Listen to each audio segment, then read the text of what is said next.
The quiet town of Herndon, Virginia, seemed like the last place for a crime like this. A peaceful suburban neighborhood, lined with manicured lawns and picturesque homes, where doors remained unlocked and families lived without fear. But behind the walls of one particular home, a dark secret was brewing. A secret so twisted, so meticulously planned, that when it finally unraveled, it left 2 people dead, and an entire community in shock. On the morning of February 24, 2023, a frantic 911 call shattered the silence. The caller? A young Brazilian nanny named Juliana Perez Magalhães. "Please hurry. There's blood, so much blood." Minutes later, Fairfax County Police arrived at the scene. A home that once symbolized a perfect family life, now turned into something out of a horror movie. Inside they found 2 bodies. Upstairs, in the master bedroom, a man lay lifeless, shot in the head and chest. Nearby, a woman barely clinging to life, her body covered in stab wounds, her blood soaking the floor. Beside them, a bloody knife, 2 guns, and a bag filled with disturbing items police wouldn't soon forget. The victims? 37-year-old Christine Banfield and 39-year-old Joseph Ryan. Both murdered, but why? As investigators combed through the evidence, a sinister truth began to emerge. A husband leading a double life. A nanny turned lover and accomplice. A chilling murder plot months in the making. This wasn't a random home invasion. This was cold-blooded murder. But what really happened inside that house on that fateful morning? And more importantly, why did the killers think they could get away with it? To understand how the husband and nanny found themselves at the center of a chilling murder, we need to go back to where it all began.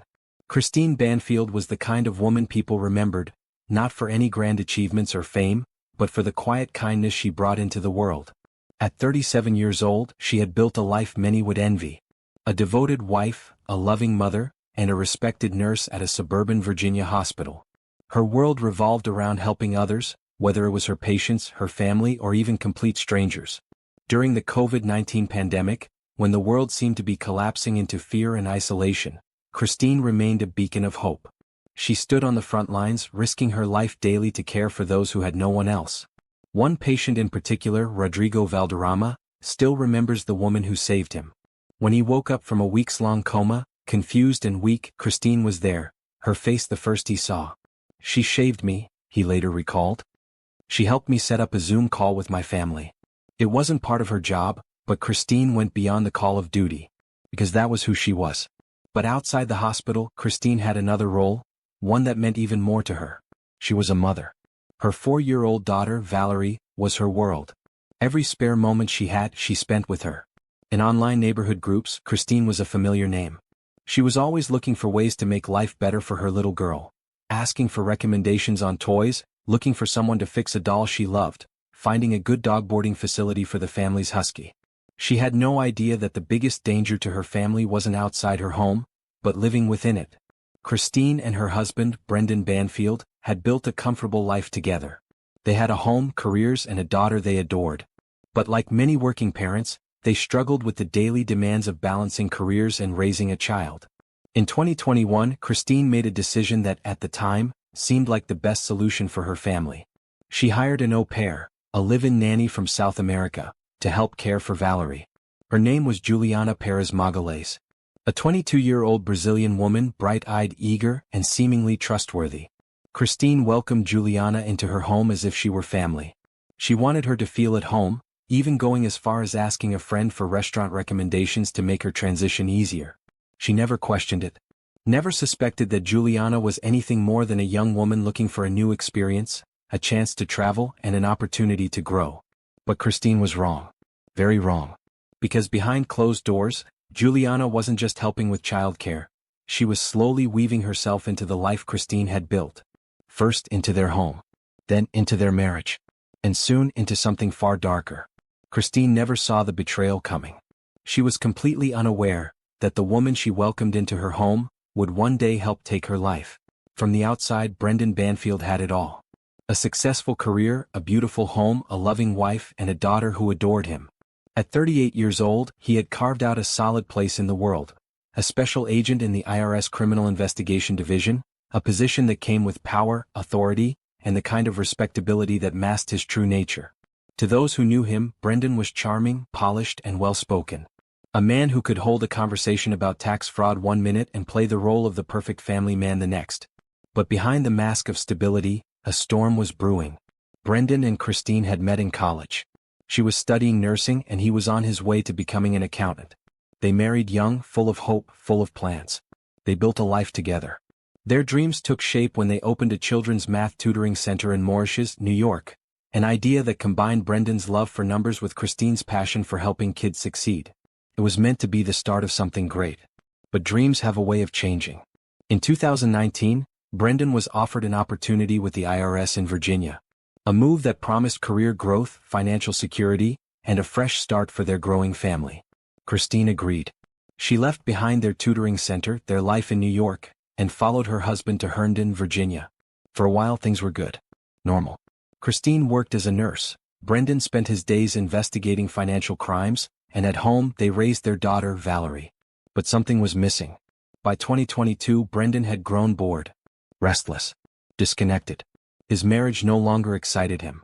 The routine, the predictability, it wasn't enough. And then came Juliana. She was young, beautiful, and right there living under his roof. At first, it was nothing, just casual conversation, stolen glances, the kind of harmless attraction most men would ignore. But Brendan? He didn't ignore it. By August 2022, the stolen glances had turned into secret texts. The small talk had turned into whispers behind closed doors. And soon, those late-night whispers led him straight into the nanny's bedroom. Brendan was infatuated. He was no longer just a husband, no longer just a father. He was a man caught in an affair that was spiraling out of control. And the more time he spent with Juliana, the more reckless he became. He took her on trips, bought her gifts, texted her late at night while his wife slept beside him. Christine had no idea. To her, Brendan was still the same man she had married, still the husband who kissed their daughter goodnight, still the father who made her laugh. But the truth? Brendan was already living a double life. And soon an affair wouldn't be enough. He wanted more than stolen moments. More than Juliana in secret. He wanted Juliana permanently. And to make that happen, Christine had to go. Brendan wasn't just cheating. Brendan wasn't just lying. He was planning. By January 2023, the affair between Brendan Banfield and Juliana Perez Magalhaes had reached a dangerous threshold. They were no longer just sneaking around. No longer just hiding stolen moments behind Christine's back. They wanted more. But for that to happen, Christine had to disappear. Brendan couldn't divorce her. A messy separation would mean splitting custody of their daughter, financial complications, and unwanted scrutiny into his personal life. No, a divorce wasn't an option. Instead, they would make Christine's death look like something else. A crime of passion. A tragic accident. A violent home invasion gone wrong. Brendan, a man trained in investigation, knew how to manipulate a crime scene.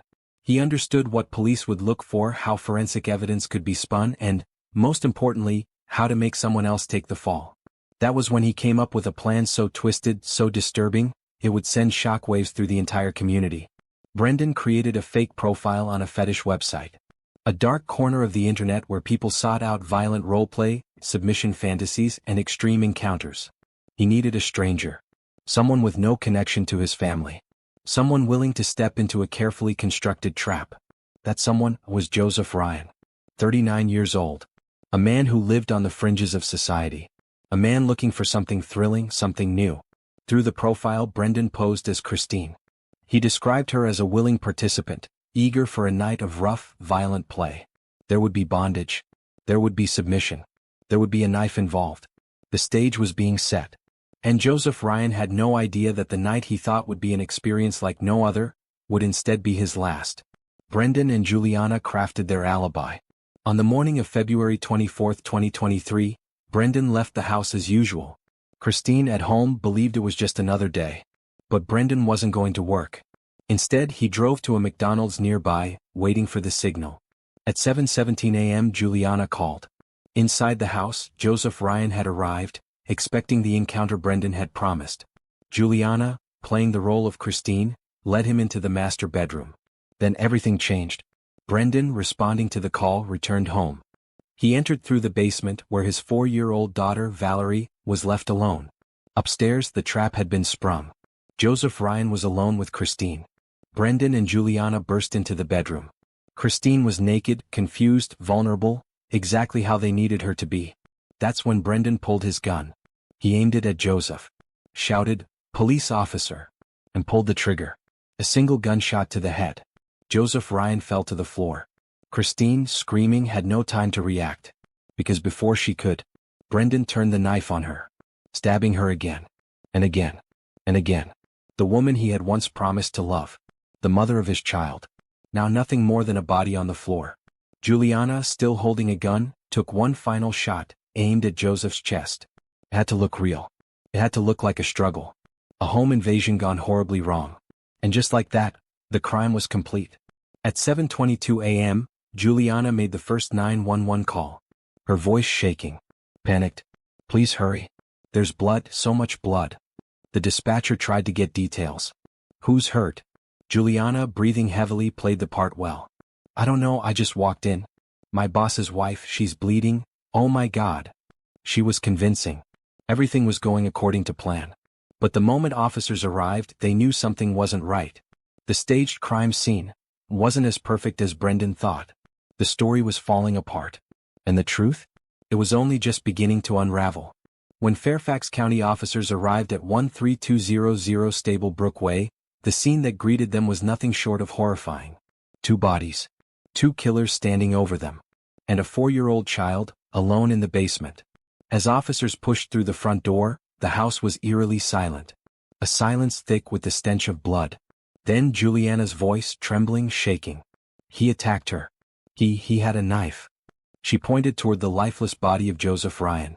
He lay on the bedroom floor, face up, eyes vacant, a gunshot wound to the head. Another to the chest. Christine was just a few feet away.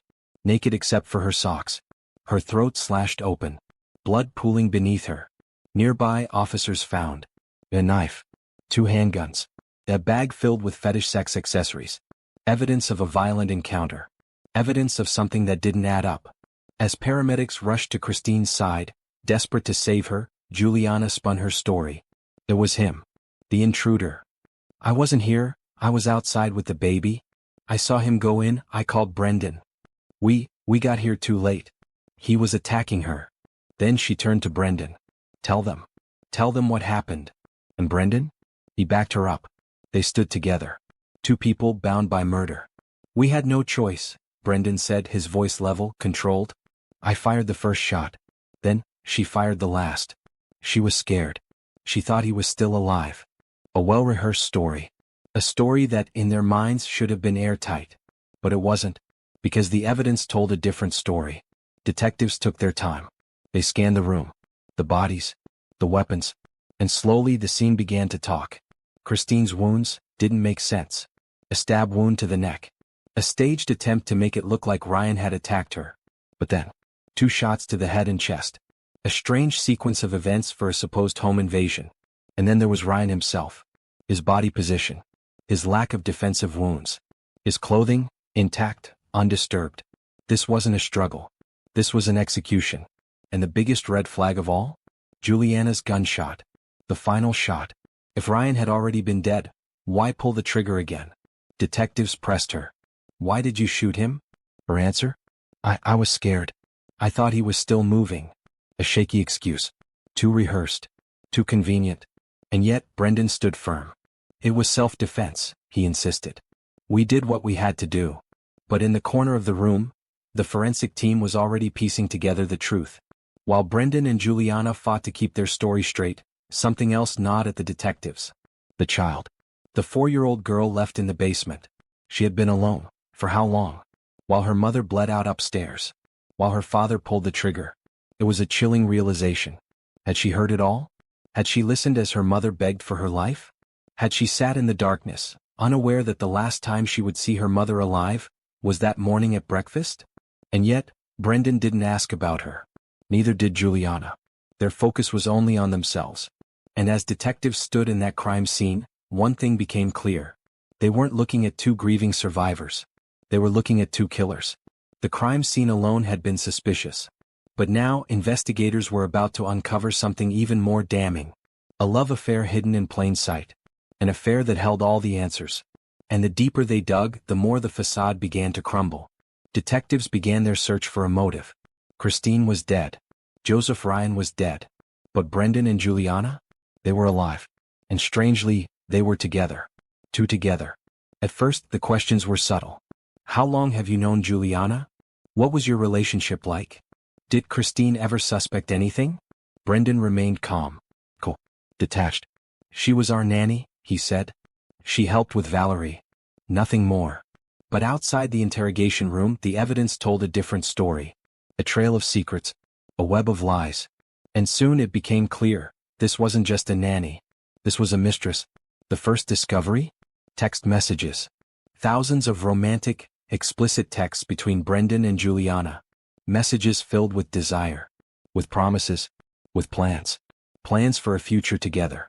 A future without Christine. As detectives pieced it all together, they made one final discovery. A recorded jail call. Juliana behind bars. Brendan still free. But their story? It was falling apart. You talk too much, Brendan warned her. You need to be careful. But Juliana wasn't careful. She was scared. And when fear sets in, secrets start slipping. In one of the most damning calls, Juliana asked the question that changed everything.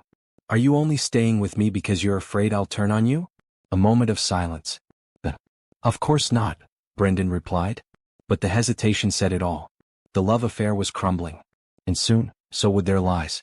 For months, Brendan Banfield and Juliana Perez Magalhaes believed they had gotten away with it. They had crafted their story. They had rehearsed their lies. And for a while it seemed like they might actually walk free. But the truth has a way of surfacing. And in October 2023, the first crack in their carefully constructed illusion shattered. Juliana was arrested. Second-degree murder. The weight of the charge hit hard. And for the first time, the woman who had once been willing to kill for love realized she was on her own. Brendan wasn't protecting her. Brendan wasn't visiting her in jail. Brendan wasn't sacrificing anything for her. And slowly, doubt began to creep in. For almost a year, Brendan continued his life. Raising his daughter. Living in the same house where his wife had been murdered. But justice wasn't finished with him. In September 2024, the bombshell dropped. A grand jury indictment. Brendan Banfield charged with murder. Not just for Joseph Ryan, but for his own wife. The evidence was overwhelming. The lies had unraveled. And now there was nowhere left to run. But the final blow? It came not from detectives, but from Juliana herself. Facing decades behind bars, Juliana made her choice. She turned on Brendan. She pleaded guilty to manslaughter, a lesser charge in exchange for one thing. Her testimony. She would stand in court. She would tell the truth. And she would help prosecutors take down the man she once loved. It was the ultimate betrayal. A love story built on secrets, now unraveling in a courtroom. And as Brendan awaits his trial in 2025, one question remains. Will justice finally be served? 2 lives lost. A husband's betrayal. A nanny's descent into darkness. A crime that should have never happened. But was it ever really about love? Did Brendan Banfield truly care for Juliana? Or was she just another pawn, a convenient accomplice, disposable once the plan was complete?